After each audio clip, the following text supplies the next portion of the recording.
Good morning to our chapel YouTube audience, and also to those of you, again, a good morning with me in the room, and anybody who might be watching around campus on our live stream. I want to start with a story. Previous to that, I'll share, every chapel service has a theme. Today's theme is titled Reconciliation. So, of course, it's a word in many of our vocabularies, but the word reconciliation for me always takes me back to a certain period in my formation. And let me jump even further back. I grew up as a member of a Roman Catholic household and family. My family and loved ones were,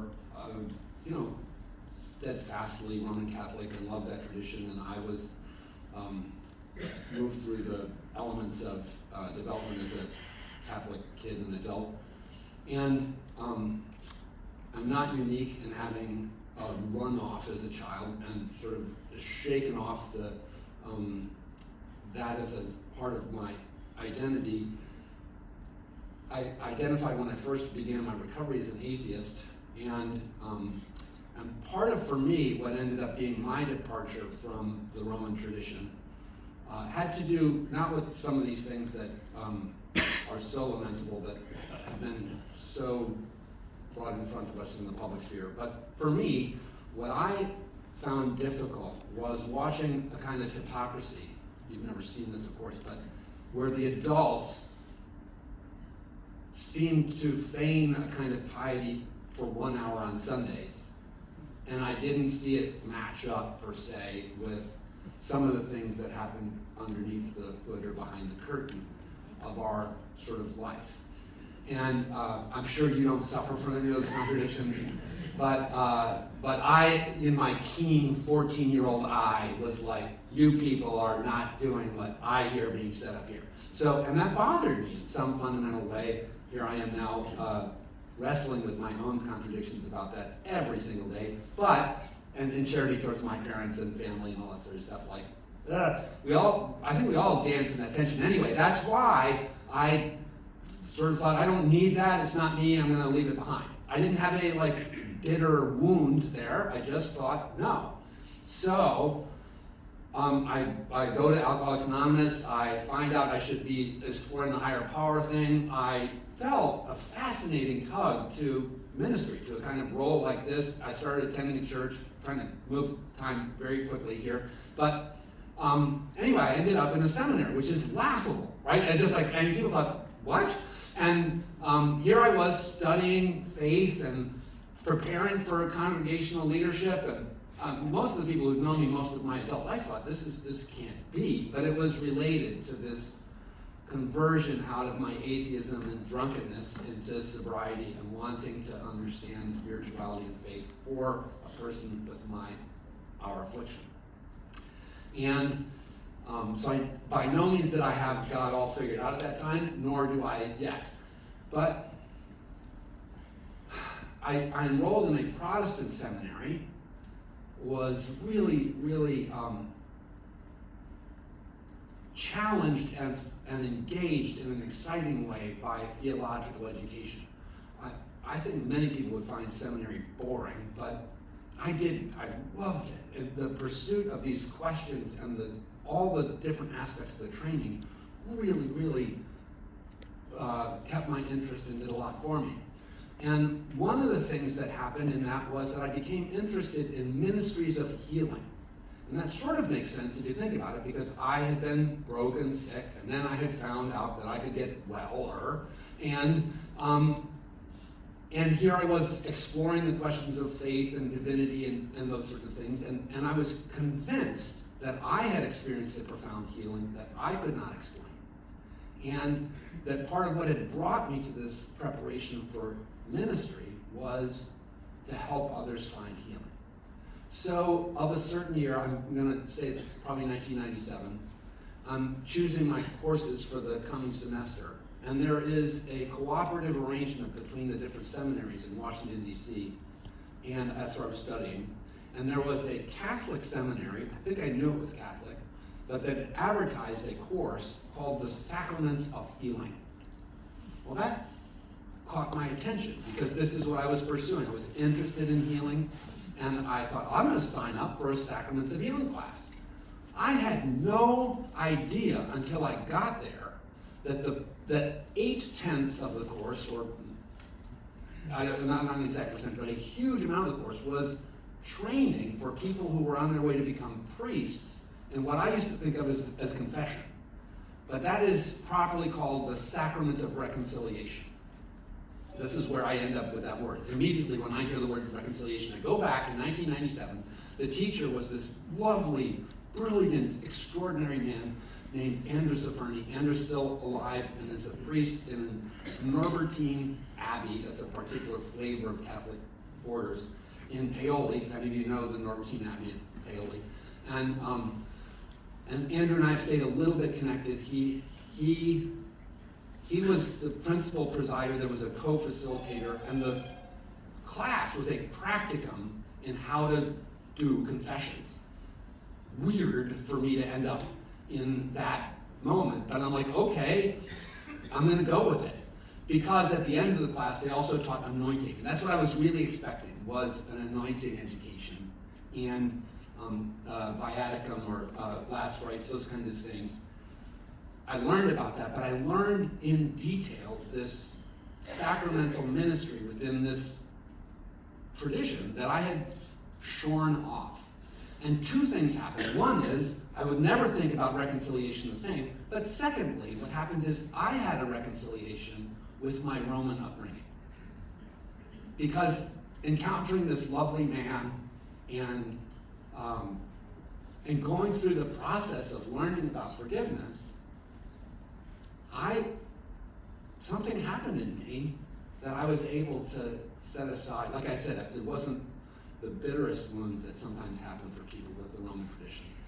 But I came to be very much at peace. And today I think of myself as very much having a Catholic thread within me, although they would never have me with my wedding ring. And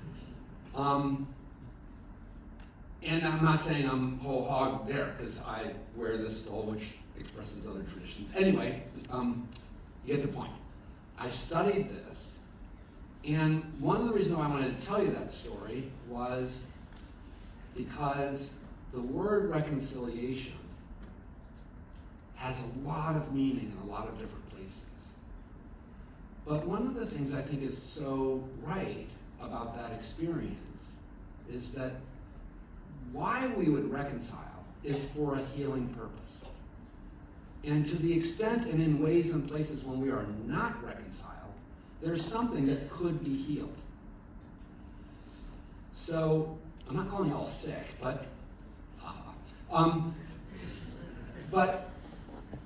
I think there's a universality about this. I think human beings go about our lives with rough edges behind and in front of us and ahead of us. And I'm not sure that anyone can fully heal all of that all the time. In fact, I'm entirely suspicious of the person that says they are at peace with everything and everyone. Even though it's one of the promises in the AA Big Book at the 10-step promises that what it says, which is a good line, we have ceased fighting everyone and everything. Now that I believe. I think you can get to the point where you drop the rock. And I'd like to think I've gotten to that most days. So get past the introduction, Jack. We're talking about healing. And we're talking about healing of hurts. And they come in a lot of different flavors. Although the sacrament of reconciliation in the Roman tradition, I think, is principally used for two kinds of disrupted relationships. One is the relationship of the person with God, and the other is the relationship of persons with each other. I think there's other irreconciled things that happen. And for example, I'm having a tough time reconciling myself to aging. I don't know if any of you get that, but it's pissing me off. And we'll go back to that word in a later moment.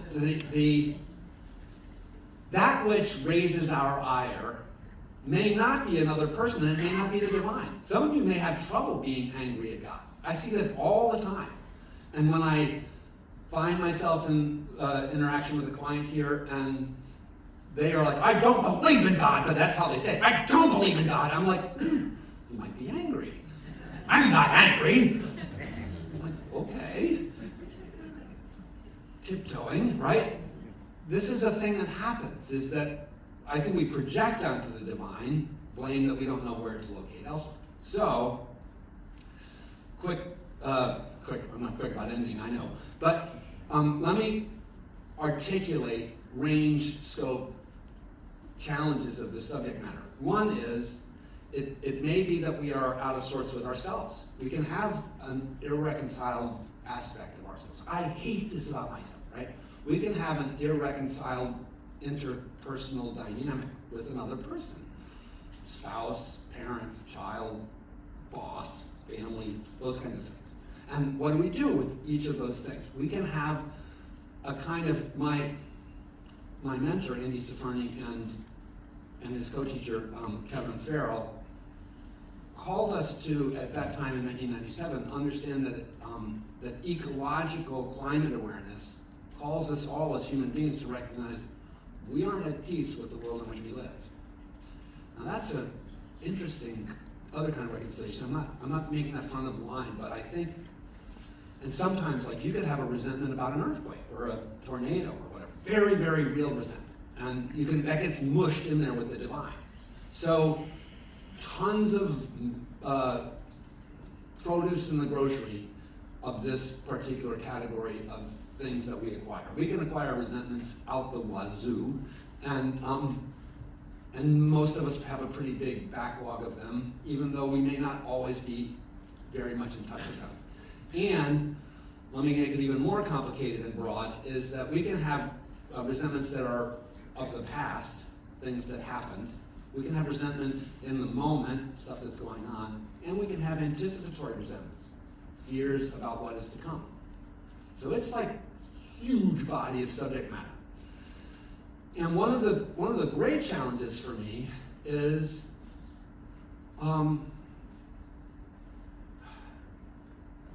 readiness, or like, do I want to reconcile? And how? So let me keep moving. One is the do I want to reconcile? It's a good and important question. And I think you might expect the dude with the dress like a lady, like Father Bill used to say, the Aerosmith line, but the person in the ministerial role to bring a presumption that everyone must reconcile with everything. Like, forgiveness is a absolute requirement. I don't believe that. I believe there's a huge amount of choice that's at play here. And I come to that out of deep respect and empathy for people that have allowed me to be close to them, who carry wounds that I just don't even know how to enter and understand. People whose loved ones have been violently assaulted, or they themselves have been violently assaulted, or things have been taken from them that I don't know how I would navigate the day-to-day existence with. And their testimony to me is I will never, ever reconcile with the perpetrator or the circumstance, right? Think for a minute, is that legit? I think it is. But I'm going to bring back here for a minute the notion of healing. That's an unhealed wound. And I think it's a decision that it's like we make a decision every day. Do I want to go to the doctor for this, runny nose or whatever, right? That's where this lands, is I think we all have choices. And it turns out, I think, is there an unforgivable thing? That's a fair question, and I'm not gonna answer it for us today. I think that, in my experience, anything can be considered as a potential, any wound can potentially be the subject of a quest for healing. But one of the things I learned in my 12-step practice was this really beautiful thing. In the middle of the 12 steps, they're up on the wall there. The 4, 5, 6, 7, 8, 9 they're the meat of that journey. And many people don't do the meat of the middle and then say it didn't work. You didn't do it. But But in that journey, it's a journey of reconciliation with ourselves and with others and with the divine. And I guess you could say ecologically, because you're going to stop poisoning yourself. So there's a huge amount of reconciliation that happens for people who pursue the 12 steps, if they authentically engage it. And in the 8th and 9th step, which is when you are invited to make amends to people you have harmed, there's a brilliant little teaching that is handed on by two guys named Joe and Charlie. Anybody ever hear of Joe and Charlie? Okay, some people have heard of Joe and Charlie. So Joe and Charlie influenced my journey through the steps. They're two old geezers, now passed away. And but they taught about the basics of following 12-step method. And one of the things they said about the making amends choice is that there are 4 buckets. Now, maybe, later, never. It's a great little thing. I may have amends I'm totally ready to make now. I may be willing, and think about it both ways, like either people I've harmed or people have harmed me, right? And there's a symmetry there, and the steps split that into 2 sections, one earlier and one later. So the first is who've harmed me, and then the second is the people I've harmed. But in either case, the now, maybe, later, never's good thinking, I think. So there might be, I'm never going to be at peace with, him or her. And then there may be like, I wish I could get this taken care of and resolved. So that's the continuum. And then there might be a messy middle. But how do we reconcile? One more story and teaching, and then I'll wrap it up. I am a person who has had a couple of very significant medical things happen in the last decades. And one of them was a 6-year entanglement with bladder cancer. So first diagnosis in 2008, last detected cancer in 2014. Yay. It's beginning to feel like it might be really something I don't have to, be actively afraid of, especially when I go for my now annual checkups.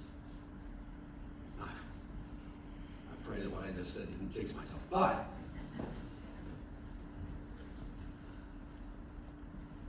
in the middle of that, when the cancer was returning, not once, but twice, 3, 4, 5 times, I had moved my care to New York. I was trained as I am today. I was working here on interfaith ministry. And I had a colleague in ministry. Wow, this man was named Paul. He and I are not really in touch. I should reach out to him. And I was sharing my woes with Paul. The whining that I needed to do. I needed to complain. And he was a lovely listening ear. And then Paul had the nerve to suggest something. Suggesting things to people who are in cancer treatment is tricky. Because the fact is you get tons of suggestions. And I used to have this little imaginary bag behind me, and I would just throw why don't you do alfalfa smoothies? Thanks, very helpful. Why don't you, this is the book you have to read. Thank you very much. And I wanted to do that with Paul's suggestion. But what he suggested was that I go visit a spiritual healer that had helped him in his life. And I first thought quack, right? That's where my brain was like that. And then I remembered what it says on my business card, which might as well be spiritual healer. And it convicted me. I thought, if I'm going to throw this dude under the bus before I've even explored the question, what do I think about myself? So I contracted at an insane amount of self-paid money to go see this spiritual healer. He had an office on the East Side in New York, which that worried me. But, and I went in like, the consummate chef going to a small bistro, ready to criticize everything. Tough customer, because I was sure this was going to be a waste of money and a joke. Just terrible that I'm that cynical about the very thing I do every day. But I was very cynical. So this guy, and I think I paid for an hour, he spent probably, I don't even remember exactly how long, I should have timed it, but I think it was more than 2 hours with me. And I was completely engaged, and my distrust and suspicion was met with his authenticity. And anyway, my interaction with this dude has changed forever what I think about. This is one of the great problems for me, is how does one forgive? What are the mechanics of reconciliation, right? I had learned how to do it in the Roman tradition, but I'm going to tell you that the thing that has most affected me was the teachings of this beautiful, sweet, gentle man. And just to give credit where credit is due, Ted, can you go all the way around, please? His name was John Caron. Is still. I just checked, and there's still a website, so you can go spend tons of money and meet a wonderful guy. But what he made me see was that there is this like 3-phase process that I think reconciliation kind of requires, and I'm going to share with you about it, and then I need to shut up. So, the first part is analytical, and he used a left brain, right brain sort of teaching about it. He used guided imagery, prayer. It was an intensely spiritual encounter, and yet here I am explaining it. But a piece of it was the bean counting of a resentment. And I think this is part of it. It's like, this is what bothers me, right? We have to enumerate. We have to iterate. We have to clarify what is the injury, right? And if you want reconciliation, there may be some amending compensation that is offered, like victims' compensation. But in the end, how much money is it worth if you lose an arm, right? Like, these compensatory measures are always pseudo-equivalents, and I don't know that they really, if you actually undo the wrong, then I don't think forgiveness is even at stake. If you get back yesterday, like, what's your beef, right? But one of the things I think it's important to realize in reconciliation is there's a sacrifice. You must decide that what has been given to you back in some concrete way will be enough, that you will accept it, and not hold due the you still owe me thing. And that's tough. This is one of the reasons why this is hard, is that we want an undoing, and the past is we're powerless over. Second piece is relational reconfiguration. And this is also beautiful and helpful in my mind, because there's choice here too. Not everyone that we have been unreconciled towards needs be someone we keep hunky-dory now and going into the future. We have the permission to end relationships. I was never good at that. And we have the permission to reconfigure our dynamics with a person. To say, well, I am at peace with what's happened, and I don't want to hang out. I don't want to have coffee. I don't want you sleeping in my bed anymore. Whatever. And this is a piece of reconciliation, is the intentional choice of reconfiguring of the relationship. And this is the right brain, the creative, the analytical, and the non-analytical, the subjective and emotional side. So we have to give up what we may never get back, and then we have to decide how we would like to hold the person, entity, fact, thing, institution now and as we head into the future. And this is especially interesting if there are people who are deceased on the list, because I think they tend to hang around in the belfry, like the communion of saints around our world. But there's something beautiful about deciding to let those ghosts go. And a choice you can make also is like a deceased person with whom you've been at odds. You can also still keep them there. I had people in that role in my life that are now part of my circle of cloud of witnesses that I'm super grateful for, but it doesn't mean that I finished my day-to-day living journey with them in harmony. And then the third piece, so score of wrongs, reconfiguration relationship. And the third piece is an intentional step into a new reality. It's a move forward out of the frozenness of a state of non-reconciliation. I could say a ton more about that, but I think I've sort of put out the pieces I know to say. This is is the invitation that we all have right now. You would not be sitting in these red fabric chairs, and if anybody's not in a red fabric chair, like, you wouldn't be sitting in the reach of this message if substance use disorder was not somehow relevant. And that's annoying. Like, it's enough to stir up and piss us off. I said I was going to go back to that word, and I didn't mean just then, but anyway, bladder and that word is associated. That's one of the things the healer told me, is that I was unreconciled, and I needed to find reconciliation. I was like, I'm not unreconciled. Well, I was just like the patient who says, you know, I'm not angry at God. I was unreconciled. And I find a peace in my life today from the work I did on those reconciliation meditations and prayers. I continue to use this technique and these ideas to help my life one day at a time. I'm not perfect. I'm not without. Just cut me off in the front of me in the lane, and you'll, raise my ire. But I seek to be at peace to whatever extent I can with whomever and whatever I can, because I don't want an unhealed life. And people call this place Magic Mountain. Why? Because embitterments that we may have with ourselves, with one another, with the divine, and with these substances all begin to be healed here in an amazing way. If you wonder why people get excited about this place, or why my passion is to come here every day, it's because of this.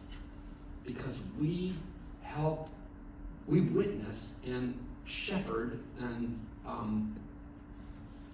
are part of, those of us who are attached to the ship, the letting go of perceived do, the reconfiguration of relationships in a way that one chooses, and the movement forward into a new beginning.